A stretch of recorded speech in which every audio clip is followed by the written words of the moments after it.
اعوذ باللہ من الشیطان الرجیم بسم اللہ الرحمن الرحیم۔ سورہ سبا آیت نمبر 10 میں اللہ تبارک و تعالی ارشاد فرماتا ہے وَلَقَدْ آتَيْنَا دَاوُودَ مِنَّا فَضْلًا يَا جِبَالُ أَوِّبِي مَعَهُ وَالطَّيْرَ وَأَلَنَّا لَهُ الْحَدِيدَ، اور بے شک ہم نے داود کو اپنا بڑا فضل دیا ہے، پہاڑوں اس کے ساتھ اللہ کی طرف رجوع کرو، اور اے پرندوں ہم نے اس کے لیے لوہا نرم کر دیا۔ اللہ تعالیٰ نے حضرت داؤد علیہ السلام کے لیے لوہا نرم فرما دیا کہ جب آپ کے ہاتھ میں لوہا آتا تو موم یا گندھے ہوئے آٹے کی طرح نرم ہو جاتا، اور آپ اس سے جو چاہتے بغیر آگ کے اور بغیر اسے ٹھوکے بنا لیتے۔ اور اس کا سبب یہ ہے کہ ایک مرتبہ اللہ تعالیٰ نے فرشتے کو انسانی شکل میں حضرت داؤد علیہ السلام کے پاس بھیجا، تو حضرت داؤد علیہ السلام نے حسب عادت اس فرشتے سے پوچھا کہ داؤد کیسا شخص ہے؟ اس فرشتے نے عرض کی داؤد ہیں تو بہت اچھے آدمی، کاش کہ ان میں ایک خصلت نہ ہوتی۔ اس پر آپ علیہ السلام نے فرمایا اے خدا کے بندے وہ کون سی خصلت ہے؟ اس نے کہا وہ اپنا اور اپنے اہل و عیال کا خرچ بیت المال سے لیتے ہیں۔ اس پر حضرت داؤد علیہ السلام نے بارگاہ الہی میں دعا کی، اور بارگاہ الہی میں دعا کی کہ ان کے لیے کوئی ایسا سبب بنا دیا جائے جس سے آپ اپنے اہل و عیال کا گزارا خود کر سکیں اور بیت المال سے آپ کو بے نیازی ہو جائے۔ آپ کی یہ دعا قبول ہوئی اور اللہ نے آپ کے لیے لوہے کو نرم کر دیا اور آپ کو زرہ بنانے کا ہنر سکھایا۔ زرہ ایک جنگی لباس ہوتا ہے جسے جنگ کے دوران پہنا جاتا ہے تاکہ دشمن سے حفاظت ہو، تو سب سے پہلے زرہ بنانے والے بھی حضرت داؤد علیہ السلام ہی ہیں۔ آپ ایک زرہ بناتے تھے اور وہ 4000 درہم میں بکتی تھی، اس سے آپ اپنے اہل و عیال پر بھی خرچ کرتے اور فقراء و مساکین پر بھی صدقہ کرتے۔ اس آیت مبارکہ میں ہمیں ہنر سیکھنے کے حوالے سے معلومات حاصل ہوتی ہیں کہ اپنے ہاتھ سے کوئی کام کرنے میں اور ہنر سیکھنے میں کوئی عیب نہیں ہے، بلکہ ہنر سیکھنا اور اس سے اپنی روزی کمانا یہ انبیاء کرام علیہم السلام کا شیوا رہ چکا ہے۔ دراصل ہر انسان کے اندر کوئی نہ کوئی ہنر، اسکل اور ٹیلنٹ ضرور ہوتا ہے، کیونکہ اللہ تعالیٰ نے کسی کو بھی عبث اور بیکار پیدا نہیں کیا ہے۔ بس ہمیں اپنے اندر موجود اس ٹیلنٹ کو تلاش کرنا ہے اور جانچنا ہے کہ ہم کتنے زیادہ ہنرمند ہیں، اور اس ہنر ہی کی وجہ سے ہم دوسروں سے منفرد اور ممتاز ہیں۔ میں خاص طور پر خواتین اور ینگ لڑکیوں سے مخاطب ہوں کہ اپنے اندر موجود ہنر کو جانچیں اور اس سے فائدہ اٹھائیں، کیونکہ آج کے دور میں نیسیسٹیز جو ضروریات ہے وہ تو ہمارے والد یا ہمارے شوہر پوری کر دیتے ہیں، لیکن جہاں تک لگژریز کی بات ہے وہ پوری نہیں ہو پاتی، خواہ وہ ہماری اپنی لگژریز ہوں یا ہماری بچوں کی لگژریز ہوں۔ اسی طریقے سے سیونگز نہیں ہو پاتی۔ تو خاتون ہونے کی حیثیت سے، ایک لڑکی ہونے کی حیثیت سے ہم کیا کردار نبھا سکتے ہیں؟ ہم باہر بھی نہیں نکل سکتے، اور نہ ہی شریعت اس بات کی اجازت دیتی ہے کہ عورت بلا ضرورت گھر سے باہر نکلے۔ تو جب ہم باہر بھی نہیں نکل سکتے تو یقیناً گھر پر رہ کر ہمیں کچھ نہ کچھ کرنا ہوگا،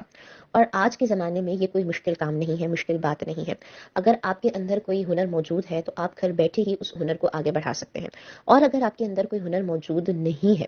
تو آپ گھر بیٹھے ہنر سیکھ سکتے ہیں۔ آج کل ڈیجیٹل زمانہ ہے، بہت سارے آن لائن کورسز ہو رہے ہیں، کمپیوٹر کورسز ہو رہے ہیں، فری لانسنگ کورسز ہو رہے ہیں، اور یہ ایسے کورسز ہیں کہ بعد میں اچھا خاصا بندے کو پلیٹ فارم بھی دیا جاتا ہے جس پر وہ کام کر سکتا ہے اور اچھا پیسہ کما سکتا ہے۔ تو جس بھی فیلڈ میں آپ کو انٹرسٹ ہے آپ اس فیلڈ کے حوالے سے آن لائن کورسز سرچ کریں اور اس میں ایڈمیشن لیں اور آن لائن کورسز کریں۔ اور اگر آپ جو ہے وہ آپ کے اندر کوئی ہنر بھی موجود نہیں ہے اور آپ کوئی ہنر سیکھنا بھی نہیں چاہتے تو ایٹ لیسٹ جو تعلیم آپ نے حاصل کی ہے آپ اسے یوٹیلائز کریں، اگرچہ آپ نے میٹرک ہی کیوں نہ کیا ہو۔ وہ اس طریقے سے کہ آپ آن لائن پڑھانا شروع کر دیں، اپنا ایک جو ہے وہ پورٹ فولیو تیار کریں، اپنی پروفائل تیار کریں اور آپ اسے آگے فارورڈ کریں، کیونکہ آج کوچنگ میں جو بچے پڑھ رہے ہیں میٹرک کے، انٹر کے، وہ اچھی خاصی فیسز دے رہے ہیں، پر سبجیکٹ انہیں 5000 دینا پڑ رہا ہے پڑھنے کے لیے، پیپرز دینے کے لیے۔ آپ کم سے کم بجٹ میں 5 سبجیکٹس پڑھائیں، جس طرح میٹرک کے 5 سبجیکٹس ہوتے ہیں، آپ 2500 سے 3000 5 سبجیکٹس کا رکھیں کہ 5 سبجیکٹس 2500 میں پڑھائے جائیں گے۔ اس سے آپ کا بھی فائدہ ہوگا کہ آپ نے جو کچھ پڑھا ہے وہ اچھا ریوائز ہو جائے گا، اس وقت جو باتیں کلیئر نہیں ہوئی تھی اب وہ کلیئر ہو جائیں گی،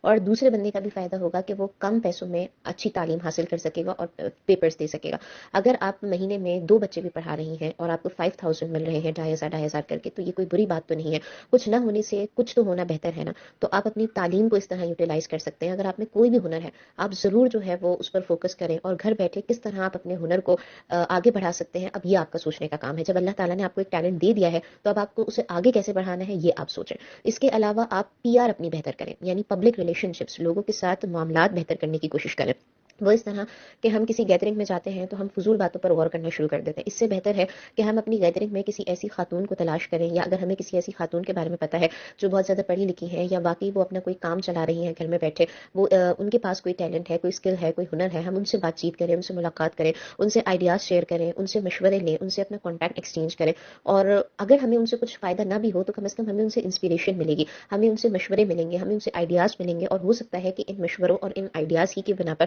ہم اپنے بلبوتے پر کل کچھ شروع کر دیں. تو ضرور کوشش کریں کہ ہم یہ گھر بیٹھے ہی جو ہے وہ کچھ نہ کچھ کرنے کی کوشش کریں، کیونکہ جیسے میں نے آپ سے کہا کہ نیسیسٹیز پھر بھی والدین پوری کر دیتے ہیں، شوہر پوری کر دیتے ہیں، لیکن لگژریز آج کل بہت زیادہ بڑھ گئی ہیں کہ ہم خود سوچیں کہ ایک مرد ہے، اس کے ماتحت 6 سے 7 افراد ہوتے ہیں، 2-3 بچے ہو گئے، بیوی ہو گئی، ماں باپ ہو گئے، سب کی ضروریات کو بھی پورا کرنا ہے، اسے سب کی لگژریز کو بھی پورا کرنا ہے. ہر ویکینڈ بچے باہر جانے کی بھی فرمائش کرتے ہیں، ہر 2-3 مہینے میں کسی بڑے چیز کی بھی فرمائش کرتے ہیں، ٹیبلٹ چاہیے، پلے اسٹیشن چاہیے، ایئرپورٹس چاہیے وغیرہ. تو ان سب چیزوں کو بھی ایک مرد نے لے کر چلنا ہوتا ہے. تو تھوڑا سا اگر ہم کنٹریبیوٹ کر دیں، اپنا ہی خرچہ جو ہے وہ نکالنے کی کوشش کریں، تو یہ ہمارے لیے اور تمام معاشرے کے لیے بہت بہتر ہوگا کہ جب ہر فرد ہنر مند ہوگا تو ہمارے معاشرے کو اور ہماری معاشی حالات پر بہت اچھا اثر پڑے گا.